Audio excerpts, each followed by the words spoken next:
Thank you for joining Anne's Art Desk. These videos are brought to you by the City of Palo Alto and the Palo So Alto Art something I Center don't want to Foundation. do is share my screen because that wipes out the drawing process. So if you can pull up the little videos on your own, that would be useful.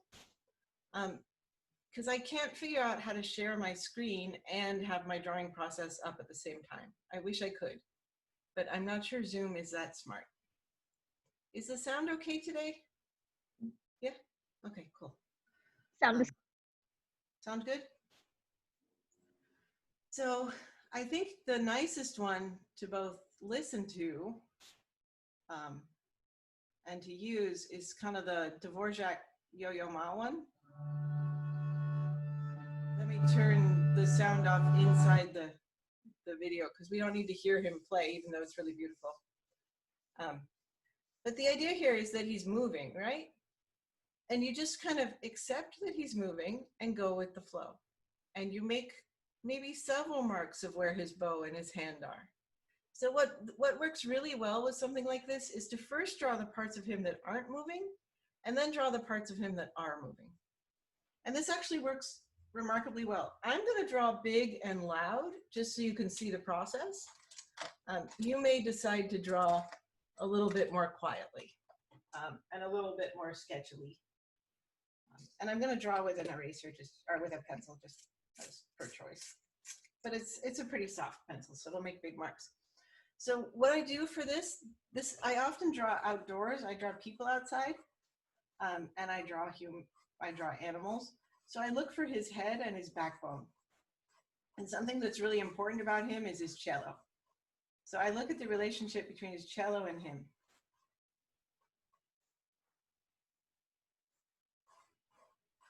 So right now, all I'm doing is sort of placement mapping marks.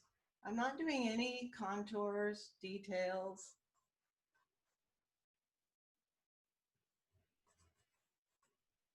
And I probably want to put his hand finally right here. So I kind of grab it and I put it there.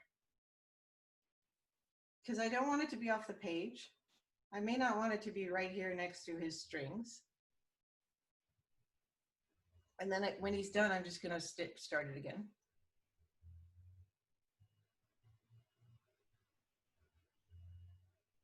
It's actually one of my favorite songs from one of my favorite pieces of music. So of course I had to pick it. So this idea of kind of grabbing a moment and excluding the other moments is kind of important for drawing from life. You can, if you want to add the sort of element of including the time, you can of course watch his hand move and include the other moments of time in the drawing. But I think for the purpose of simplicity, I may just go with his hand is here, and whenever his hand goes back to that position, I'm going to add a little bit of information to my drawing that tells me where his hand is.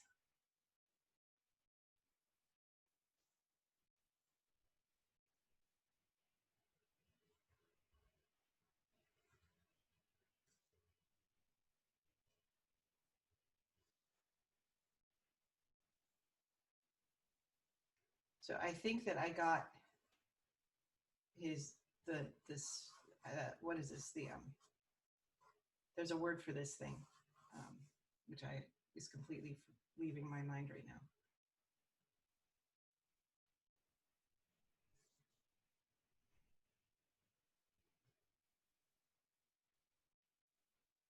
How's this going for you guys? Is it working?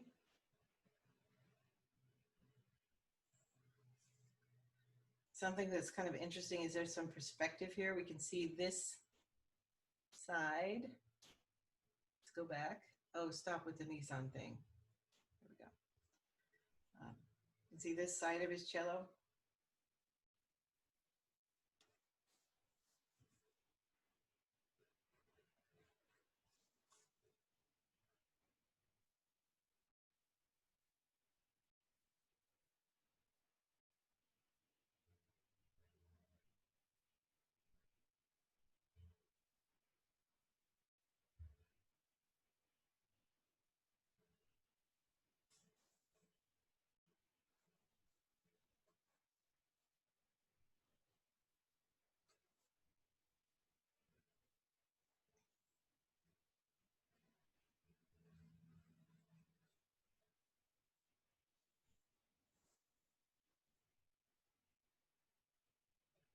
So when his hand is here,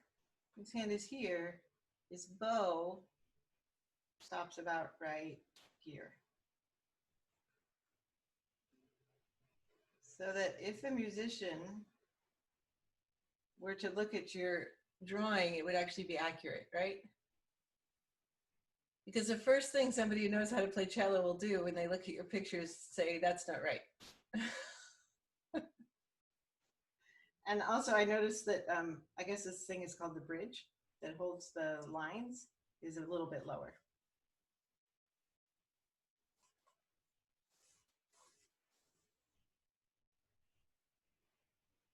And something I haven't done at all is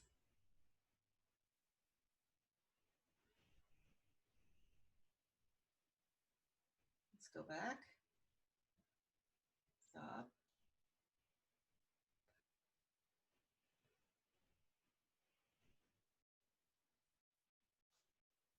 Is put in this hand and what it's doing.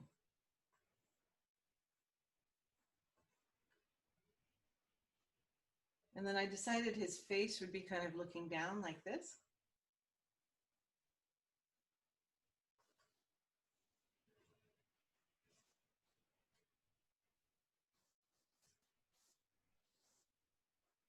So once again, I've kind of chosen a moment in time. I've decided his face will be looking down and his hand will be up here on sort of the final note he plays. So as the song comes to an end, he pulls his bow that way and he plays this note.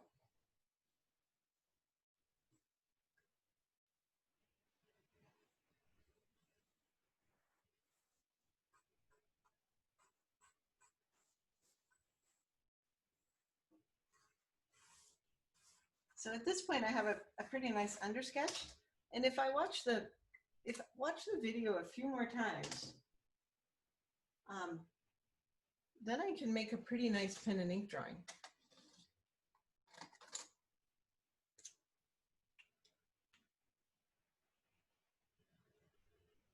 Look, he has a smartwatch.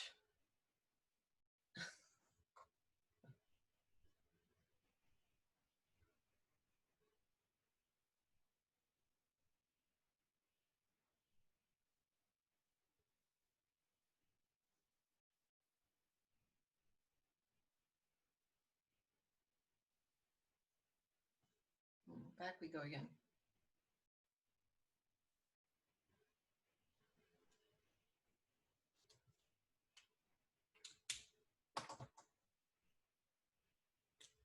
There we go.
So at this point, I'm sort of finalizing the sketch.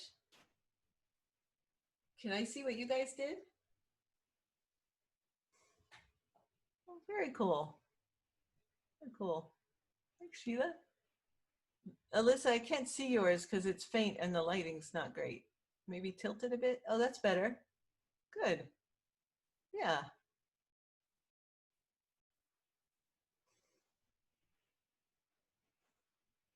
How does this work? Is this helpful? Yeah. Yes, good. Got a late start. You want to do another couple rounds? Sure. And then we'll try a bird.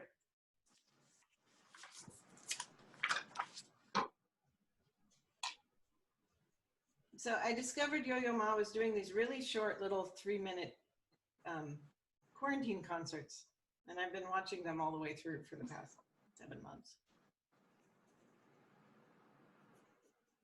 I like how he's sitting in the corner of his library or something wearing his suit.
Eh.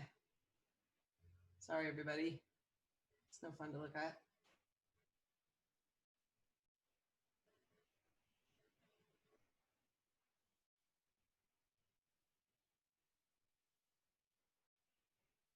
So I'm kind of essentially beating out the last bits of what his hand looks like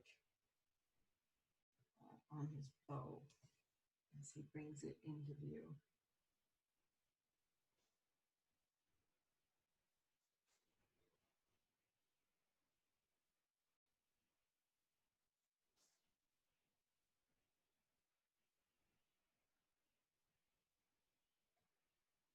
Something I'm going to do at this point. There's a lot of lines on the page and it's driving me a little nuts. So something I can do is just take a lot of them out. Wow. Fortunately, it's really good quality paper. So because it's good quality paper, you can do this. The poorer quality paper would have just shredded.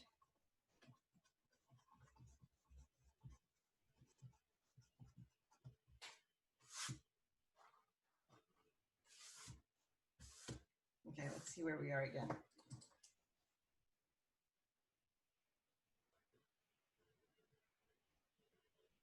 I always enjoyed drawing musical instruments just for their kind of beautiful craftsmanship and the very old designs.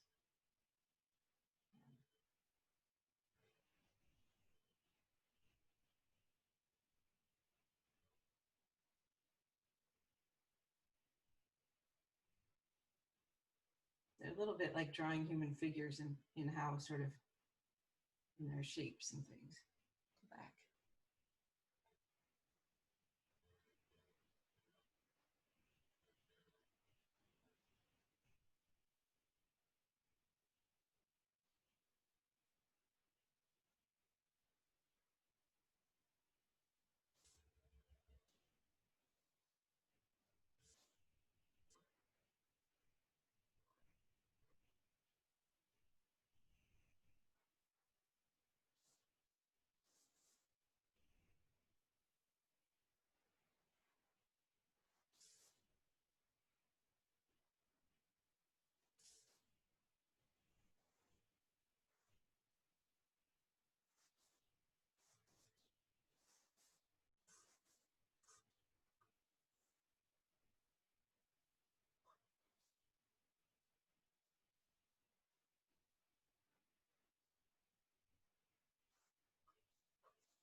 Sorry again.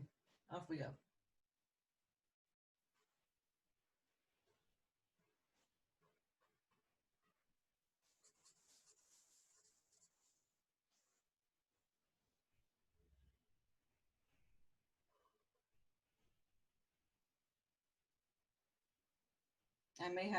I would probably have to pause the thing to get his hand right, or hold my hand in the right conformation.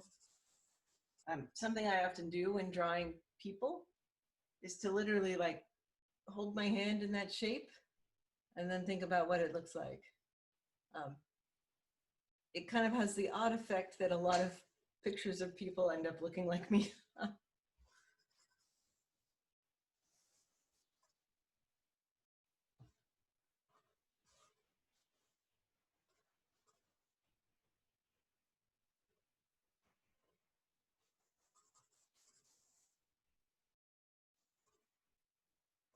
Because I don't think I did this bit at all correctly.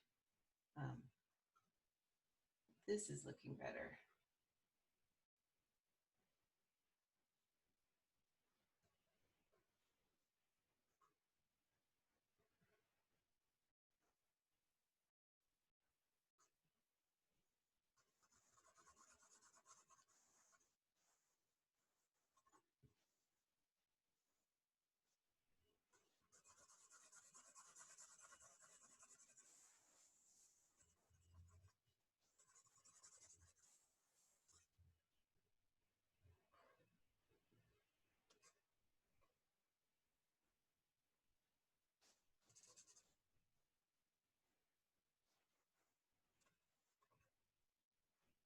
Back we go again.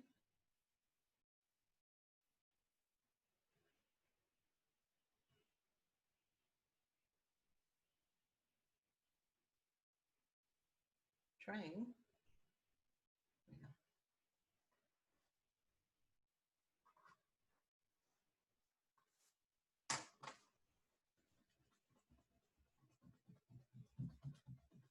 So then, like magic, you can take your sketchy marks and just get rid of them.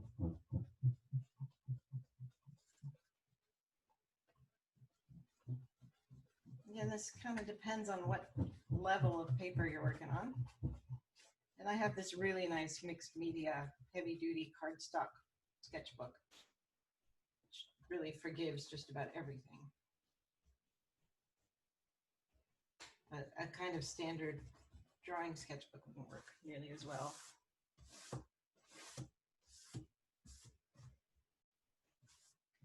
Something I kind of forgot was his other leg. You'll find this happens a lot when you're drawing. And then as you evaluate your picture, you'll be like, oh yeah, he has another leg. And there's a kind of a whisper of a chair sitting there, so it might be necessary to put that in. That's not so bad. I feel like this side of his face got a little messed up.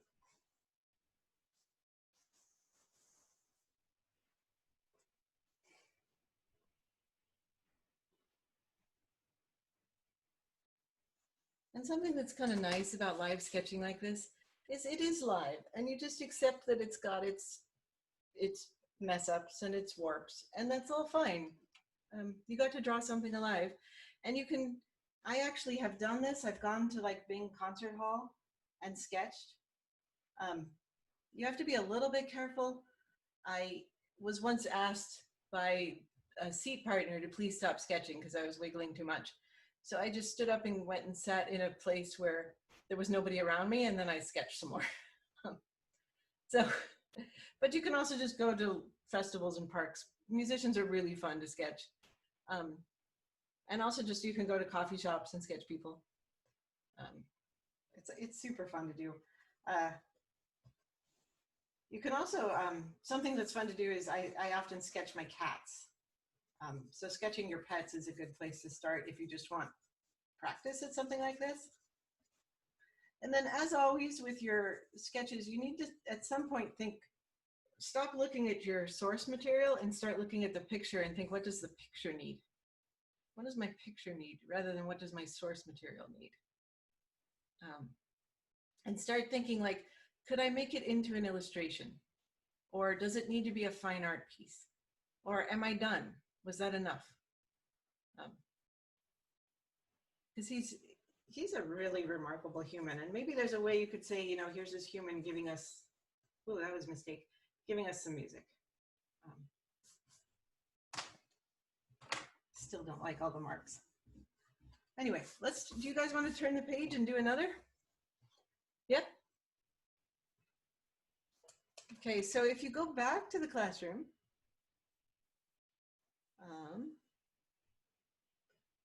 there's a couple ones. This Dona Nobis Pacem is another beautiful one, but it's less fun to draw because he cropped it really closely, so you can't see his whole body working. But if you go to like the Snowy Egret one, these are videos from a wonderful website that comes out of the Cornell Bird Lab, who are pretty much the bird people for the US. If you click on the bird ones, there are a couple really short videos. These ones aren't hampered by the YouTube problems of having ads running all the time. So if you go to the Snowy Egret, what we can do is just watch the Snowy Egret forage on the beach. And as you do that, make like 20 little tiny sketches of the Snowy Egret foraging on the beach. So let me show you.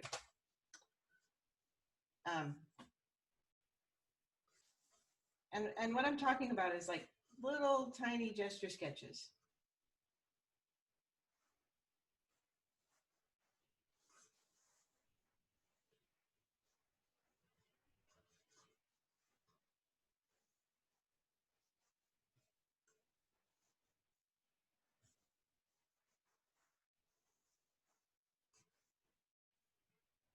So this is kind of more the amount of time you would have if you were drawing in nature or drawing at a coffee shop.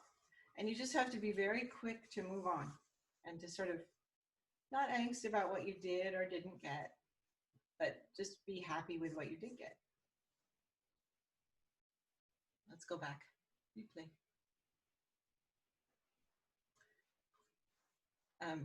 So the Cornell website has literally zillions of these little videos of birds.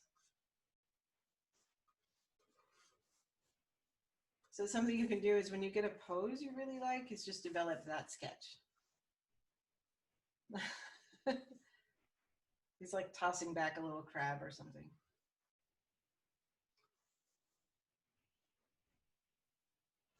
You could also change up your drawing sketch. See how I've put all these little lines everywhere? You could draw a little bit more deliberately and slowly and see if you can do like a continuous line drawing of this guy. Just with one sort of take. Something that almost looks like a blind contour drawing. A little bit more intentionality to it instead of the sort of frantic scramble.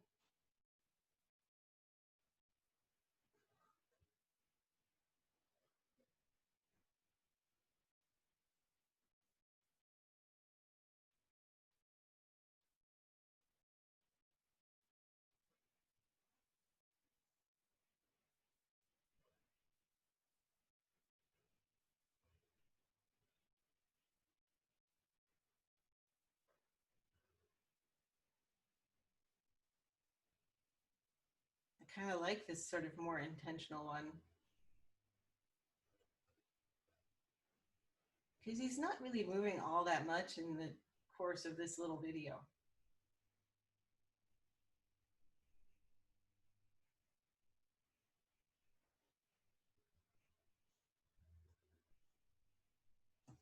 And since he's not, you can then be like, okay, he's got that really cute little yellow thing there, and he has bright yellow feet.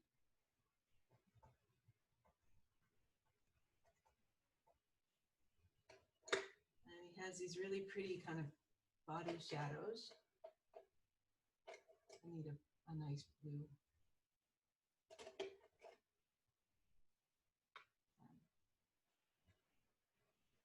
I'm not sure that's a nice blue, but there you have it. Actually, it would look pretty with a nice soft orange.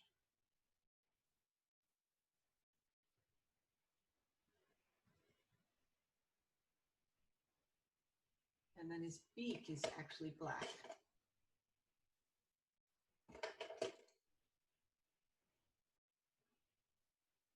And his legs are black. And then all of a sudden you have a little sketch that looks like something, which is kind of fun.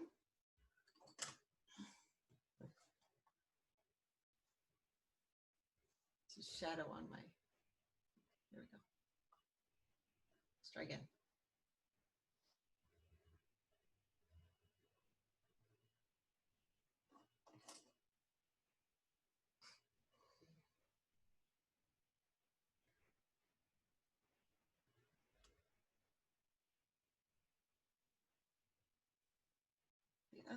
There's another idea I had too.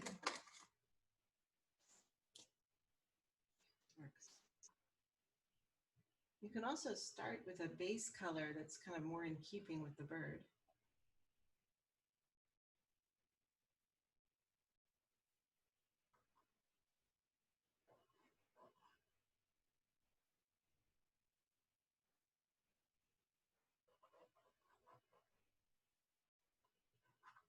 I don't like that at all. I'm going to abandon that idea. And let's see. Then if you like one of them, you can just sort of develop that one.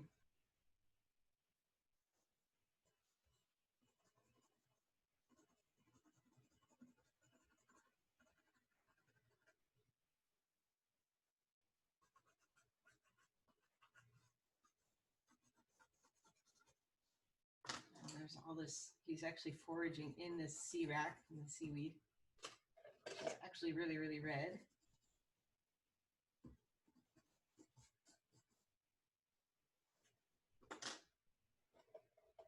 And there's the sea behind him, but I'm not sure I have the right blue for it.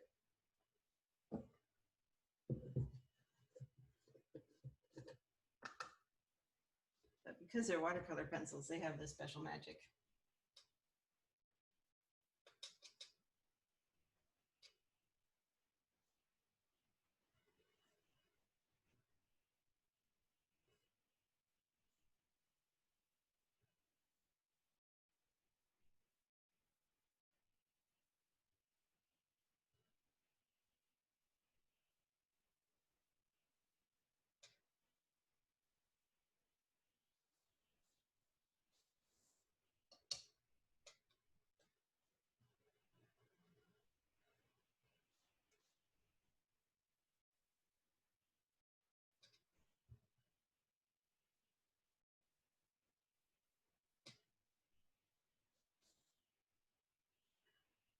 And then since they are watercolor pencils, I can melt them just sort of for fun.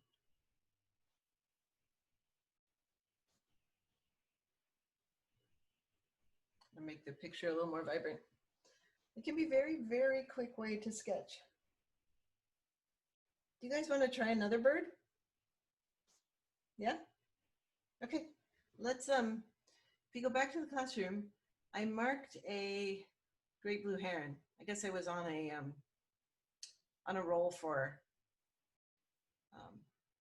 cranes today.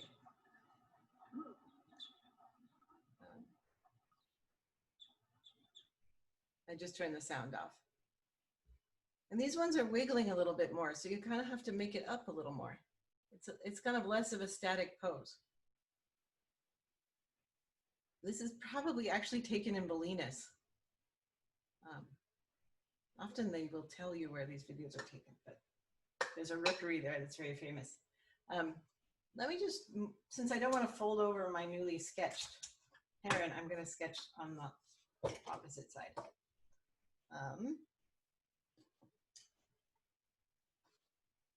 Let's see. He's pretty cool. And once again, sort of a very kind of,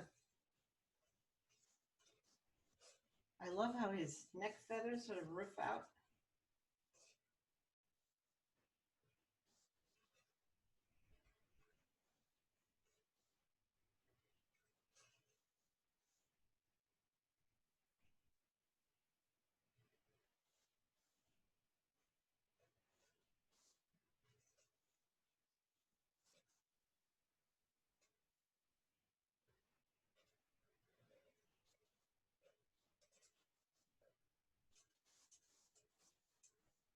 So something that would actually happen in nature or in a cafe is he would get up and walk away or get up and flap away.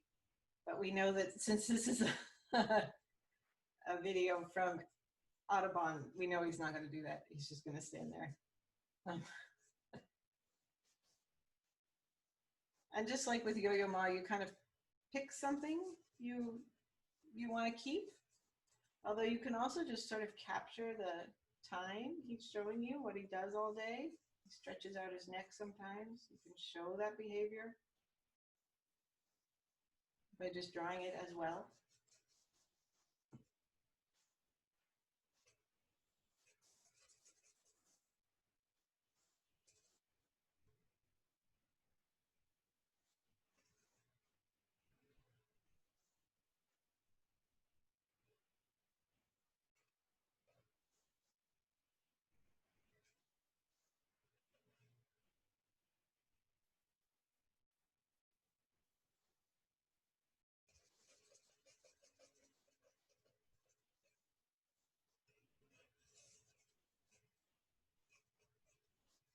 And then something that's kind of cool is the other thing you can do is show his companions, because you see this one preening up here.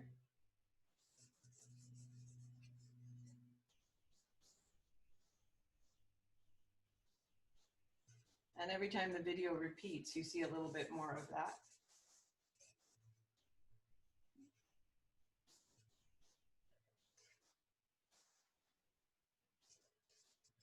Let's go back. And then as you have more time, you can also start putting in the sort of dense thicket of sticks the birds have brought up there to make into their nests.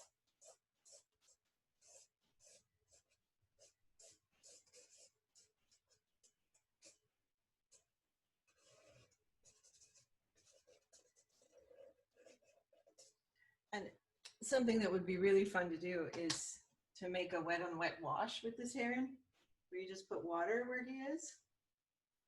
And he's very sort of gray blue. And it's really neat to just like put that gray blue in there. See if I can pull something off. A little sienna, a little bright blue.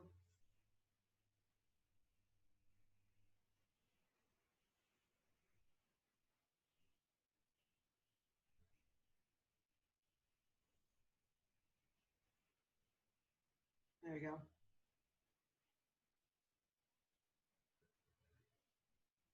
You may notice that as an artist in general, I tend to push the color a little bit. I guess I'm sorry, not sorry for it.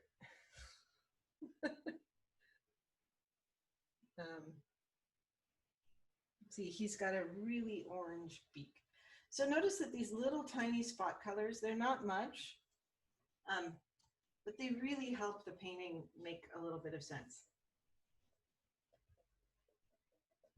And something that might also sort of protect the painting is to sometimes do it with your pencils, just so that your painting doesn't get too soupy.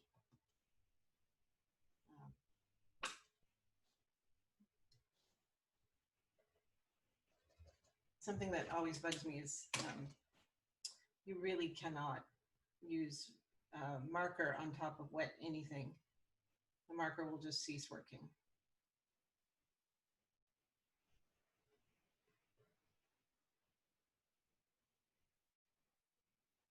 And he's got this really beautiful little stripe.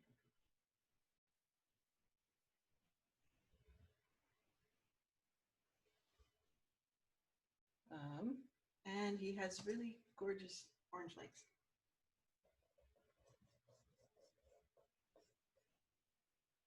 So the same thing I've done here is true also for like people like Yo-Yo Ma. You could just color his cello that beautiful, you know, rich brown, and color the background and leave him alone, and it would look awesome. You don't have to add that much color to anything. And so this idea of spot color is kind of an important one in rapid sketching and in motion sketching, because it kind of brings your sketches alive without a lot of risk or struggle or time, I guess.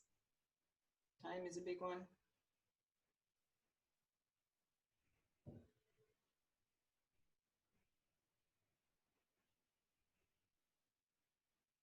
And then I can show all these sticks and stuff just with some rapid strokes. Yeah, so total painting time here is about 5 minutes.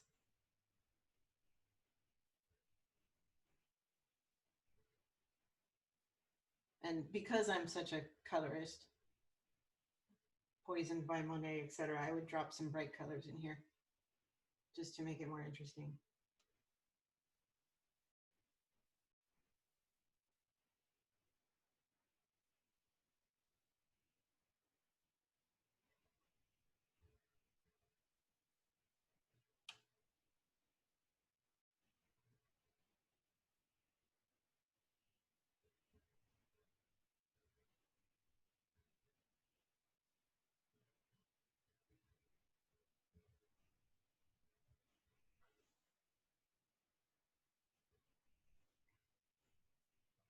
Oh, it stopped. Sorry.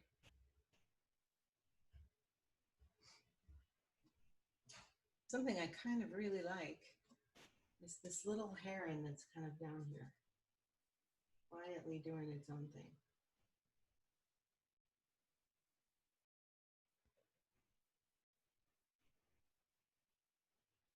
And we just drew a heron, or an egret, it's an egret.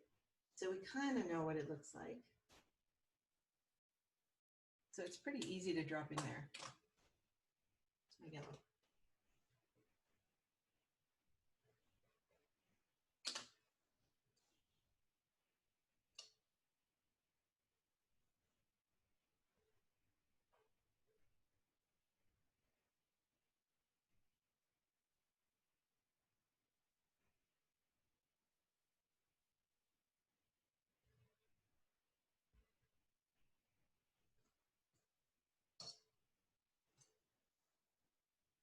It's pretty fun.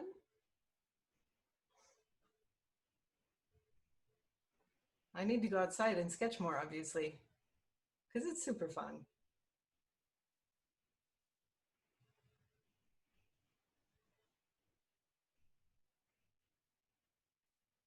Oh, something I didn't notice. This is neat. This kind of deep looking is so fun because I didn't even notice how green the branches were. My mind had just already written down dry branches. But it actually adds an awful lot to the picture if you can put some little, this kind of mark in.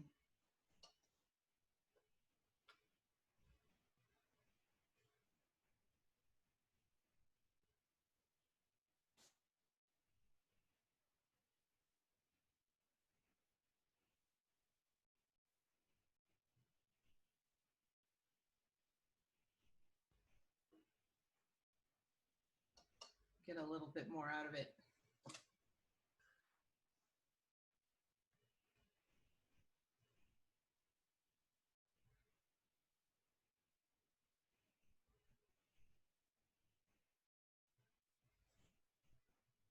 Oh wow, this is definitely not not marin because that's an ibis right there in the upper left-hand corner, not an egret. You see its curved bill? This must be somewhere in the southeast.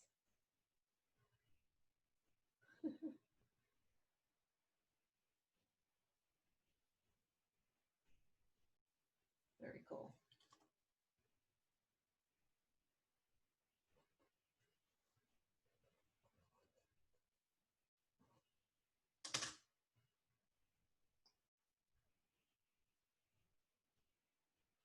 All right.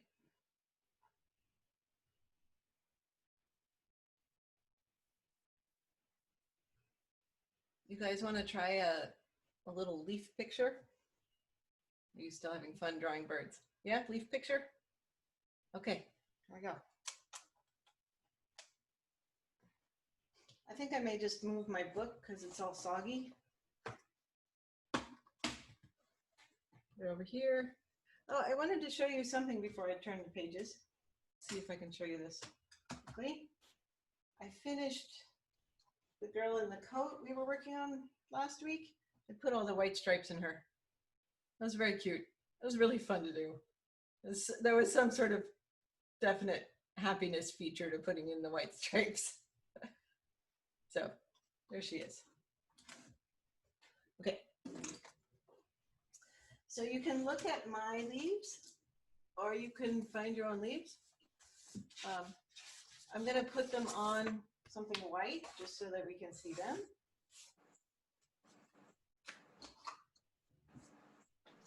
And I went into my garden and I found a bunch, just walked down the street.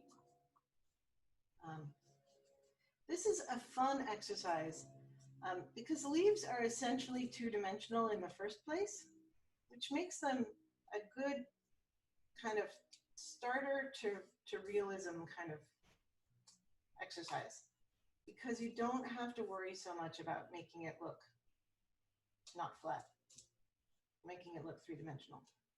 And I actually kind of like this arrangement because you can put them in rainbow order, which is cute. Do that. How's that? Yep. And then I kind of want a bigger piece of paper than that so that my example can be bigger.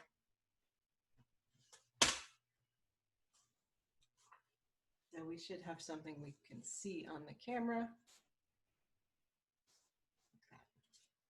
And I'll try and paint from my camera and not by looking at my page. So maybe I could manage it. I actually think I like these three, and that's not too much to choose. So maybe we'll just do those three. You guys see them okay? Yeah. So the idea here is to just lightly sketch with something. I'm going to use a soft pencil so you can see my sketch, but I would suggest you use a hard pencil so you can erase it easily. So let's see. This piece of paper has been around the block too many times. Let's use this one.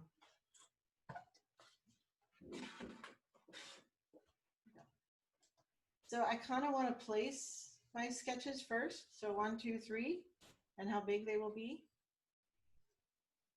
And sometimes I make a different choice than I thought I would. And then I just, I make my little sketches. I'm going to leave out the shadows, just as a general idea.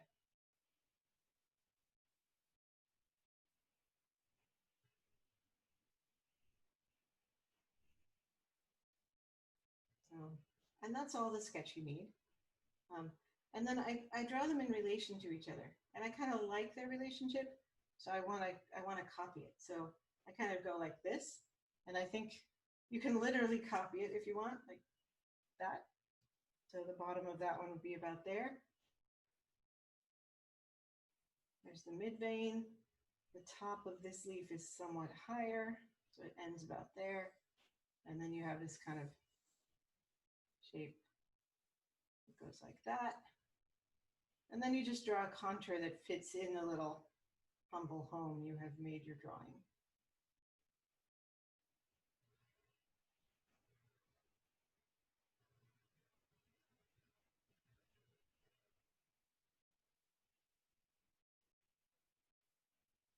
Something that makes things look real is the kind of precision observation you make where you're like, this one is a little bit lower than that one. So you bring it into there. You know, and noticing that this curves and then does a little loop-de-loop thingy.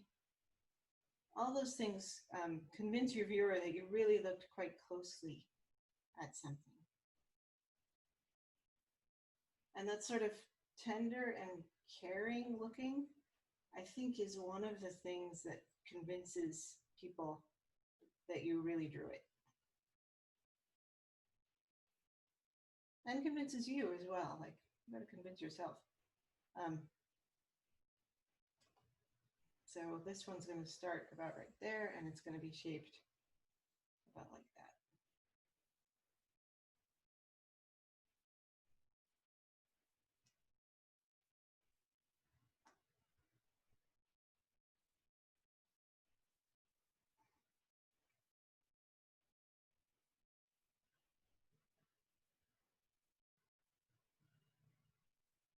And this is a lot like blind contour or contour drawing, where I'm just walking along, finding all the little shapes that the leaves actually are.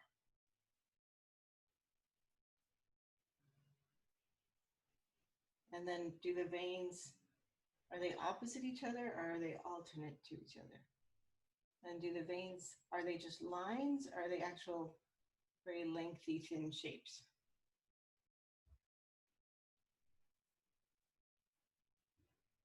How much branching do you want to show? And then this whole like yellowing edges, this is also part of the picture.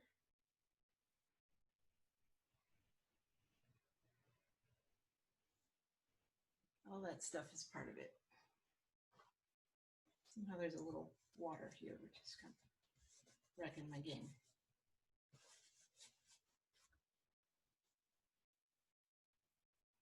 And then you're ready to already watercolor. Just did 3 very quick little sketches. And this is kind of a fun exercise simply because, you know, if you were to paint a picture of your hand, you have to draw that in 3 dimensions and it has light and shadow. So if we just disregard that there's light and shadow on the paper and just draw them as little portraits, you kind of end up in something that is quite lovely, really.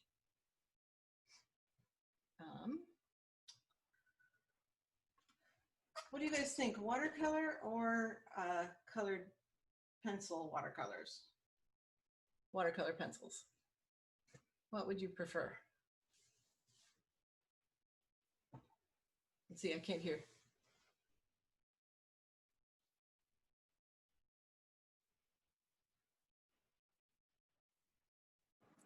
Watercolor? Okay, we can do it in watercolor. Shauna and Alyssa? Watercolor's great. Okay. Just want to make sure you have them at hand and things. Okay, let's do it in watercolor. That's good because watercolor is kind of fun. So what we'll do is do like a preliminary wash and then kind of move through. So I'm going to start with that nice red flower. And as always, as you're watching me watercolor, you'll notice that it's really, really dynamic. There's a lot of dipping and dabbing and washing. So it's kind of cool to watch a little bit. What I want to do is just make a nice red orangey wash on this one. But something's kind of interesting because you want to make the wash sort of in the middle of the leaf, like this. And then sort of chase the edges with some light yellow, not really light yellow, but like a middle yellow or an orange.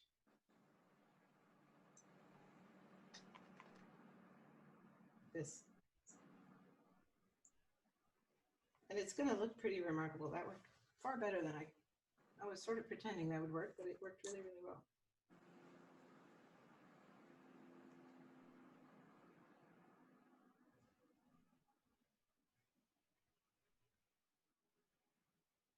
So I know I say this over and over again, but when you're painting with watercolor, the position I'm taking also is kind of, it's causing my hand to quake a little bit. And that's just because I'm kind of sitting at my desk funny. Your watercolor should sort of already be a little bit liquid because you added a few drops of water before.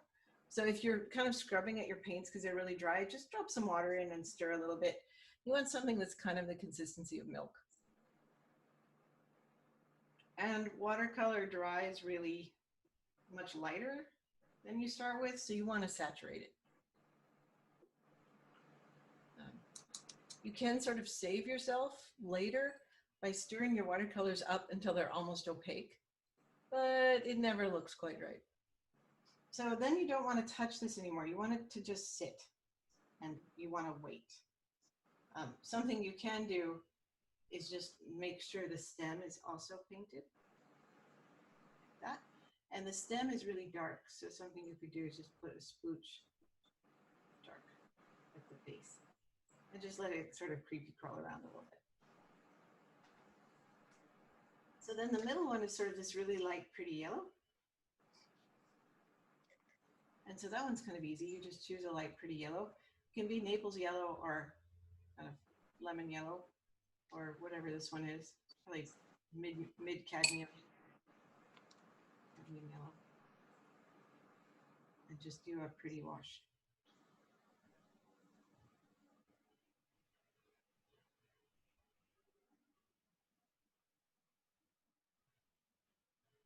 Something I probably should have done before I started was almost erase all my lines so that they're just little guide marks, but I didn't.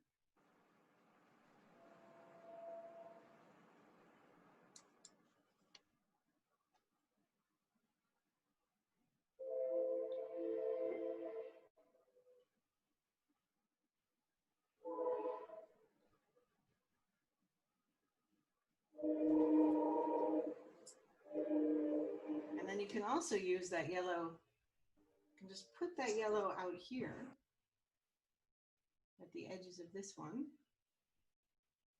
And it's kind of nice to use the same yellow because then you have this sort of contiguous effect between the leaves.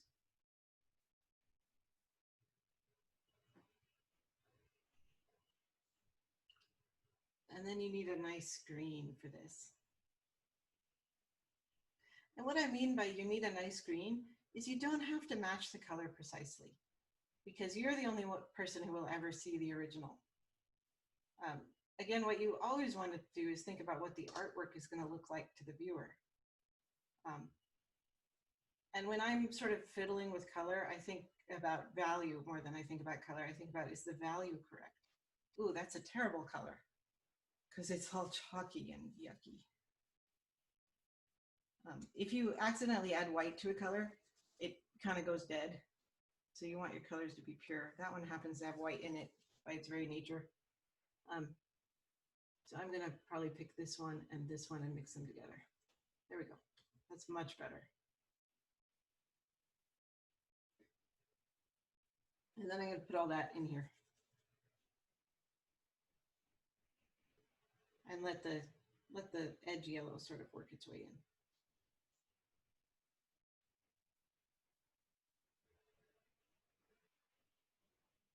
But I'm kind of bossing the edge yellow around with the green by adding a lot of water to that edge so that the yellow can't really come in.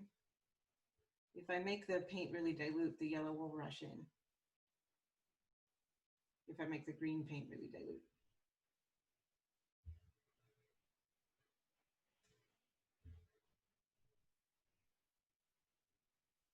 If you watch, if you see people who've watercolored their whole lives, they just know it so well.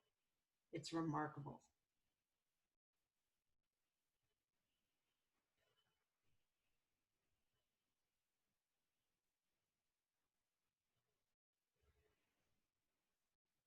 There you have that bit. So now we have the difficult bit of it's not dry. So I'm going to run and get my hair dryer, which I should have got before class, and then mute myself, dry my picture. So I'll be right back. Because at this point, you really do need it to be dry next. I'm kind of using this wash to fix the edge a little bit right here.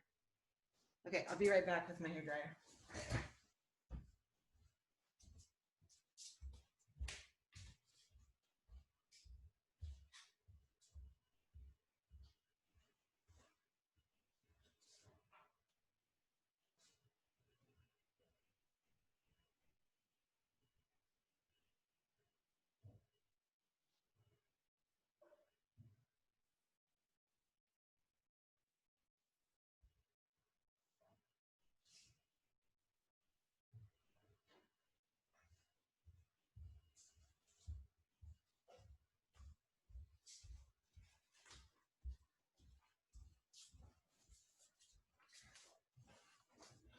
So most watercolorists actually have a hairdryer sitting on their desk. All right, I'm gonna make sure to mute so you don't have to hear this.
Okay. Now I have a dry painting and I'll put my leaves back because they all blew away. There we go. Let's see if I can get them in the same. I like that.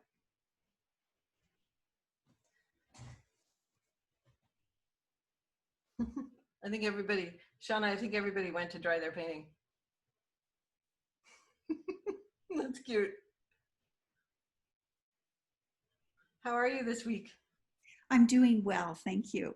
And I've really enjoyed the class, but Okay. I think I'm spending a lot of time just writing right now because I just, I don't have the drawing skills to, create what you're presenting, which is something that I need to get beyond and just have fun with it and just play every day. I mean, my real objective, I was just writing my objectives, and because I look at art as an art historian, I want to be able to even look more critically through my own experience. I mean, I always appreciate art more after taking an art class, right? Wonderful.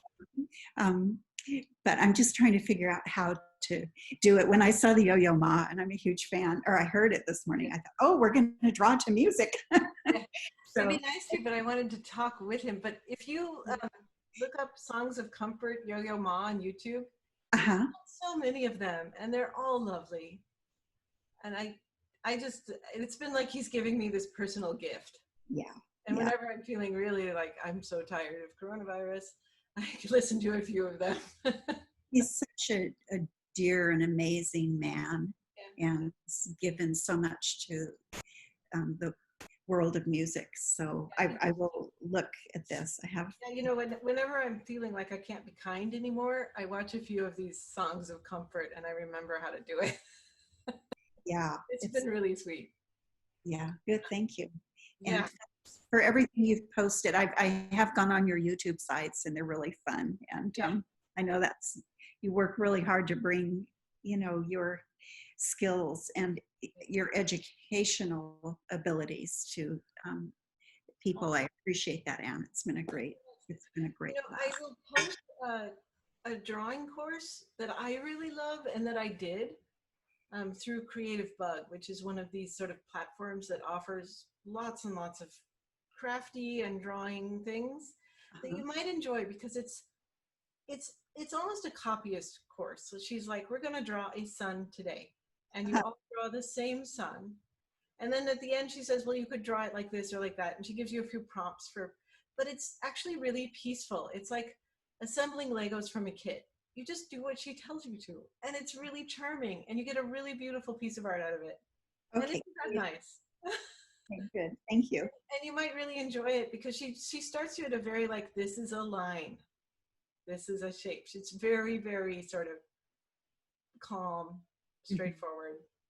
And I'll send you the link to all her classes. She's Lisa Congdon, and she's a great sort of advocate for learning how to draw and starting from the place you're in. Okay, that's great. Thank you. She's a little bit like Yo-Yo Ma, and sort of, she puts the kindness out there. Okay, so my painting is dry, and you're like, well, what now? Something I might do is get rid of things I don't like. And once again, I'm working on good paper. So getting rid of things I don't like is fairly simple. This is why you use good paper. And when you're watercoloring, something you may want to have up your sleeve is a soft, clean brush, because when you erase, you want that stuff off your paper without doing something like that, like I just did. So my paint isn't quite dry, so now I know I'm going to be careful. That's what Photoshop is for, right? Or whiteout. So something I often have is like an old Sumie brush. It's dry, it's clean. I can do this because I don't want to do it with my hands, right? Kind of don't want to touch watercolor paper with your hands, because you can do further smudgies, but you can also, your hands have a lot of oil in them, and you can create a resist. kind of by accident, because you'll imbue the paper with the hand oil, and then the paper won't take the paint anymore. So I guess what I would do next is take a really fine brush, a brush with a good tip. I should tell you guys, I had an adventure last week. I went to the California Art Supply Company, which is the little tiny art store in San Mateo, and they know their stuff, and they'll talk about art supplies, and they'll ask, what would your students like to have in my store?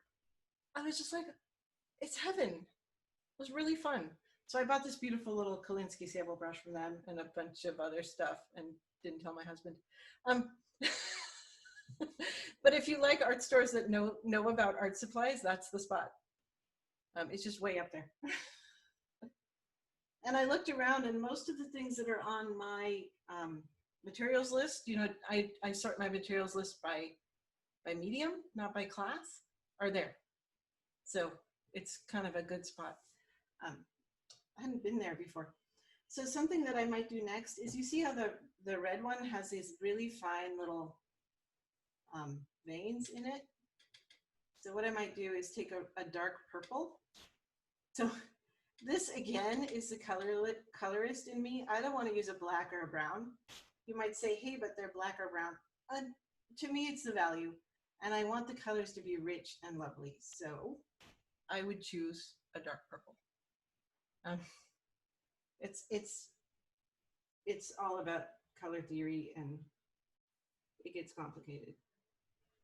And this brush is kind of not small enough. So I'm going to reach all the way around and get a brush that is small enough. This is another one I got at the art store. Shouldn't go to art stores. This one probably is small enough. Yeah.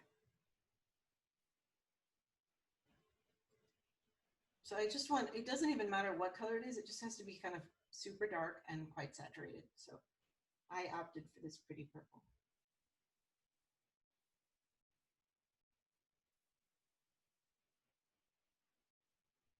The other thing you could do is use a rapidograph pen.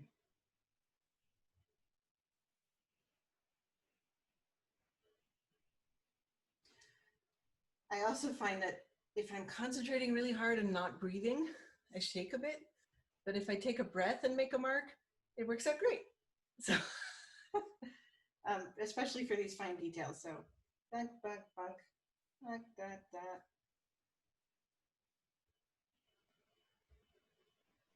The other thing about this leaf that might be fun to depict, and once again, I'm always sort of choosing what to say. It's funny, when everybody else was listening to Cyndi Lauper, I was listening to Dvorak's New World Symphony, because when I was a teenager, I had no money, but my parents had a really big classical music collection. So that's why I love that piece so much.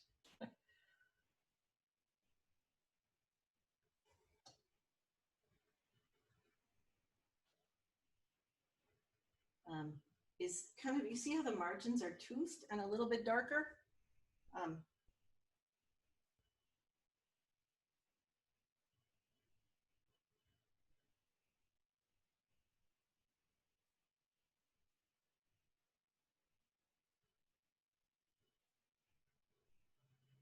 There you go. And I would say that the leaf is done really. Something that it's a really rich and beautiful red, and something that watercolor can do really beautifully, and it sort of shows off your watercolor chops, is you can layer it a little bit and sort of put some of that more beautiful red in and just let it rest. That's a lot of pigment and a lot of water, so I might take some more out. Just suck it, dry your brush up, and let the brush act as a sponge. Bring it sort of back under control. But I do like saturating it just a little bit more. Notice that we thought we had saturated them with our first watch, but when we come back and it's dry, wasn't saturated enough. Happens all the time with watercolor. Okay, let's move on to leaf 2. This one, I'm not going to erase the pencil lines in the middle. Let me see. Gently. I should have done it before I started because they're really heavy and dark. Ordinarily, I would use like a 4B or a 6B and do it, or a 4H or a 6H, and make really light lines that are easy to erase. But I didn't do that this time. And notice if I were to use my hand to do this, I would scrape across the red leaf, which is all filled with wet paint. So I'm not going to use my hand. So one thing I want to do is take the brown, any brown, add some red just because I'm a colorist and I don't want it to just be brown, and do these pretty little leaf edges. Make them as pointy as they actually are. And they kind of come in a little bit. A lot of getting good with any medium is about the paint consistency. So if your brush is bloopy or bloppy, if you have too much paint on it or too little, or the paint is too dry or the paint is too dilute, all that is stuff you kind of have to skate along and think about. And when I'm teaching in person, it's one of the first things I tell painters, and they're like, "Oh, that is why it's been so hard." Like, yeah, you just have to have the paint consistency be friendly to you and just be aware of it. So look how this sort of yellow blob is kind of shaping up to look like the real leaf as I add these little kind of what I would call details.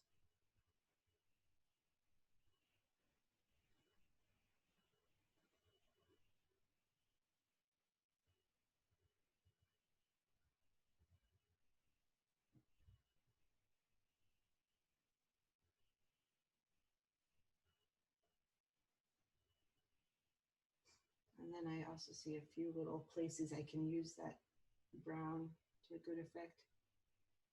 And I might use it to, I think I'll dilute it and add some yellow ochre or some yellow. You can use whatever you want. Just something lighter is what I guess what I'm trying to say. You can use water to lighten it, and use it to mark that too much. If you do something that you're like, no, that's not good, you can take a little sniblet of paper towel and erase. That's better.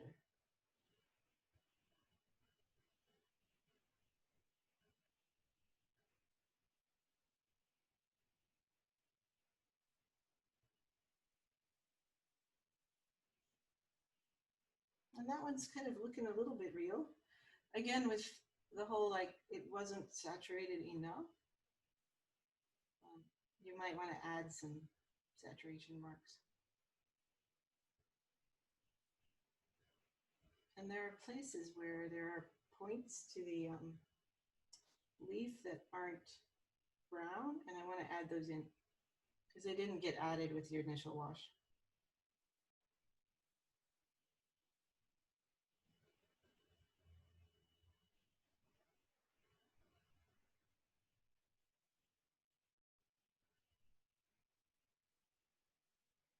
Especially like over here. Too much paint.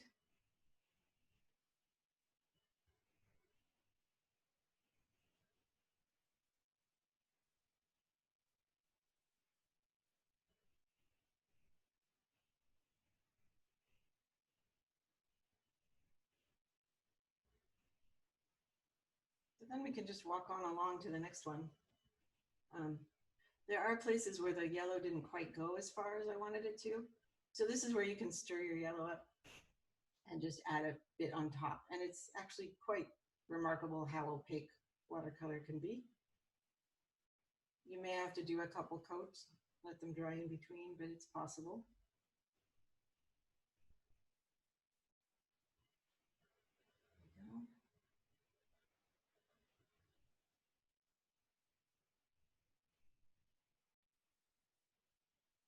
I thought this wash worked, and then when I came back to it and I dried it, I was like, there's just not enough of it. So kind of adding it back in.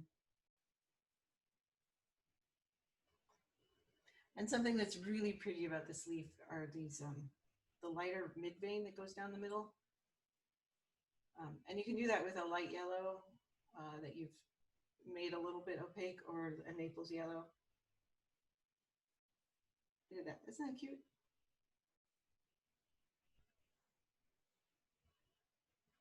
And then it also, oops, wow, hitting all the high points today.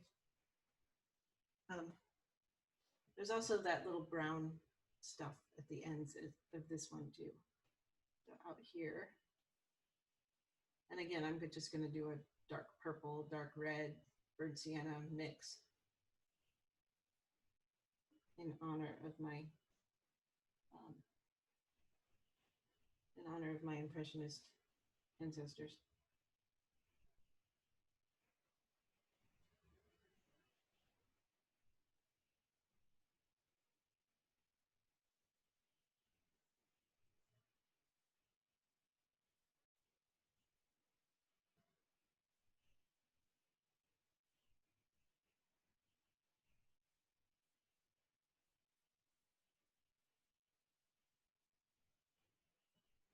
And then see these little dark spots? I think they're kind of neat. I'm gonna add them in too. And then it's actually weird. I painted the stem as very green, but I actually am now looking at it carefully, and I see that it's actually quite yellow.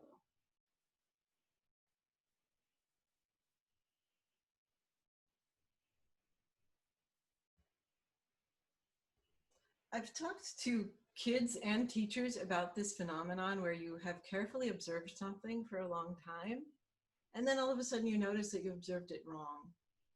And I've actually talked with children a little bit about how drawing makes you perceive things how they really are, and that maybe you should think about that in other parts of your life too.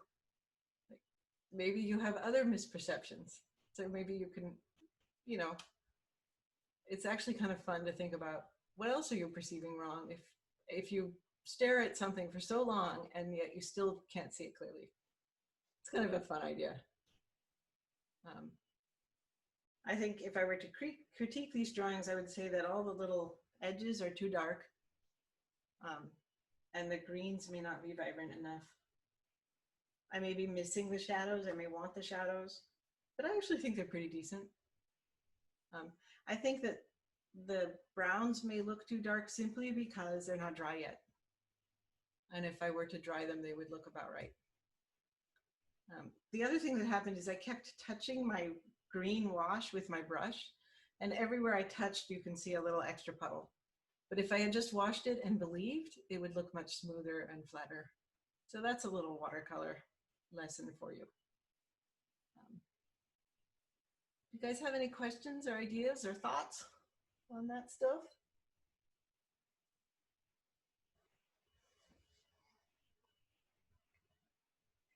I just have to say, Anne, it's a pleasure to just watch your process. It's like you create magic on the page. Oh. And it's been a delight. So that's really sweet of you. I'm not sure it's magic as much as, like, you know, lifelong playing around with all this stuff. I've been thinking a lot lately about, you know, how do people spend their time and what do they do? And I have this friend who has a really beautiful cabin up in one of these Forest Service lakes where there's kind of inholdings that have existed forever. And she says, you know, one of the reasons I love having your family up is you don't ask us what is there to do. Mm-hmm.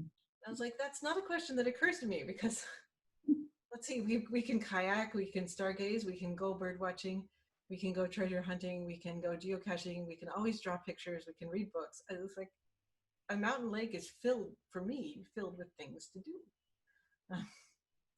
So she said, she actually says most of my friends from the Bay Area say, I can't think of what we would do up there. Which is to me kind of odd. So it's been kind of interesting to do over the course of my life, because, you know, I go anywhere and I'm like, oh, I could draw that. Which is kind of fun. There are some wonderful videos online where people do stuff like they'll rip up like a face card out of a card deck and they'll drop it on their desk. And about an hour later, you can't tell which is the drawing and which is the ripped up card. Like they're so good at reality. It's a little trompe-l'oeil trick that they do that you really can't tell. And they've done one where they like put a popsicle down and then as the popsicle slowly melts, it's replaced by the drawing. Which I think is just so sweet. Sheer bragging, but so sweet. So any ideas? Do you guys have special requests? You can put your drawings up in the stream and I'll take a look. We'll all take a look, send some feedback. Oh, wow, look at you. That looks great. I love it. If you go out walking and you find sycamore leaves, look at all the beautiful colors in those sycamore leaves. You can find a sycamore leaf that has red, yellow, green in it. And you can arrange them like in rainbow order. I think I have one I did for a demo a couple days ago somewhere. I have too many sketchbooks and none of them are labeled. Yeah, here's one I did a few days ago for somebody. So if you go out looking for, those are the money shot for sure. Maple trees, Japanese maples, that kind of thing. Alrighty, very cool. Oops, don't put things on your wet paintings.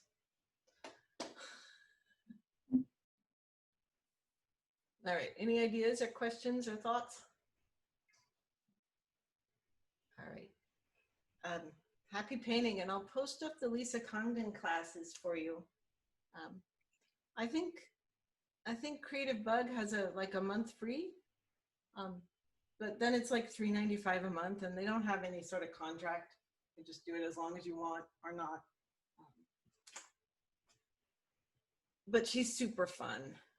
She's like Yo-Yo Ma. She's just fun to be around. I'm gonna write a note to myself.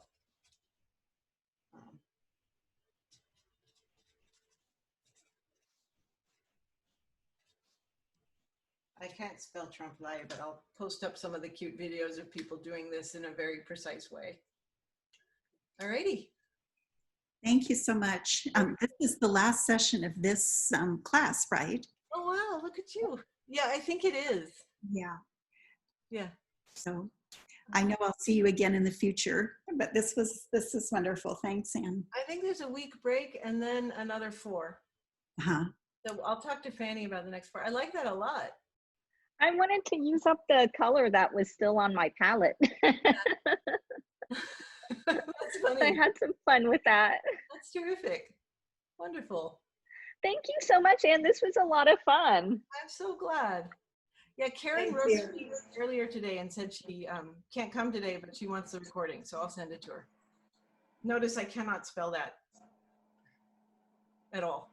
I don't know how to spell that, but it makes sense to me. Okay, thank you guys so much for this Okay. teacher. Thank you. Okay, Hey. take care. Have a good week. You too.